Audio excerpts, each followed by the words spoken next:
আজকে আমাদের এই মারেয়ার ঐতিহ্যবাহী সেতনাইর যে খাল, একটা সময় এই খাল জুড়ে পানি ছিল, মাছ ছিল এবং আমাদের এই অঞ্চলের কয়েক হাজার মানুষ সেই পানি থেকে তারা তাদের এই অঞ্চলের শস্য উৎপাদনের ক্ষেত্রে অসামান্য ভূমিকা রাখত, সেই কাজগুলো করত। কিন্তু সময়ের বিবর্তনে সেই সেতনাই খাল আর খাল নাই, সেই নদী আর নদী নাই।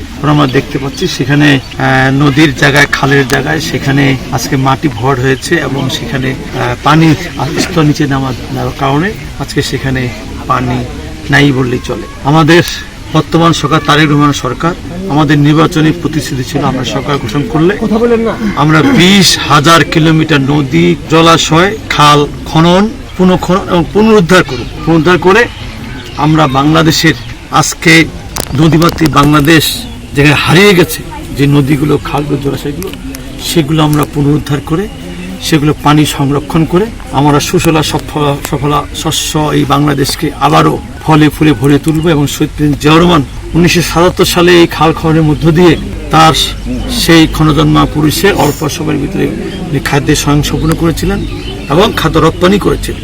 আমাদের মাননীয় প্রধানমন্ত্রী তারেক রহমান তারই ধারাবাহিকতায় আজকে শুধু পানি সম্পদ মন্ত্রণালয় নয়, এগ্রিকালচার মন্ত্রণালয়, এলজিডি মন্ত্রণালয় এবং দুর্যোগ ব্যবস্থাপনা মন্ত্রণালয়ের নেতৃত্বে আজকে উনি যে মহাপরিকল্পনা নিয়েছেন, ইনশাল্লাহ আমরা সেই পরিকল্পনা প্রতিনিয়ত প্রতিদিন আমরা এই খাল পুনঃখনন করছি, জলাশয় পুনঃখনন করছি, নদী পুনঃখনন করছি এবং সেইগুলোর জন্য আমরা তার পাশাপাশি সেইখানে আমাদের নির্বাচন স্থির আছে, আমরা 25 কোটি বৃক্ষরোপণ করব।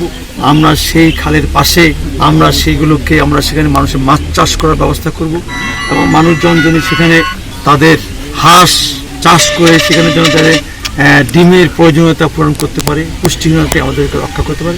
এই ধরনের আমরা উদ্যোগ নিয়ে ইনশাল্লাহ আমরা আগামী 4 বছরের ভিতরে আমরা আমাদের এই কর্মসূচি বাস্তবায়ন করব এবং আমাদের মাননীয় প্রধানমন্ত্রী তারেক রহমান যে নির্বাচন ইশতেহার দিয়েছেন, সেই ইশতেহার আমরা বাস্তবায়ন করব।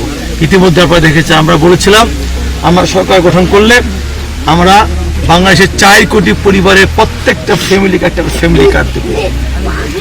ইতিমধ্যেই আমরা কিন্তু গত 10ই মার্চ আমরা পাইলট প্রজেক্ট হিসাবে সারা বাংলাদেশে প্রায় 38,000 আমাদের মা বোনদের কাছে আমরা সেই ফ্যামিলি কার্ড পৌঁছে দিয়েছি।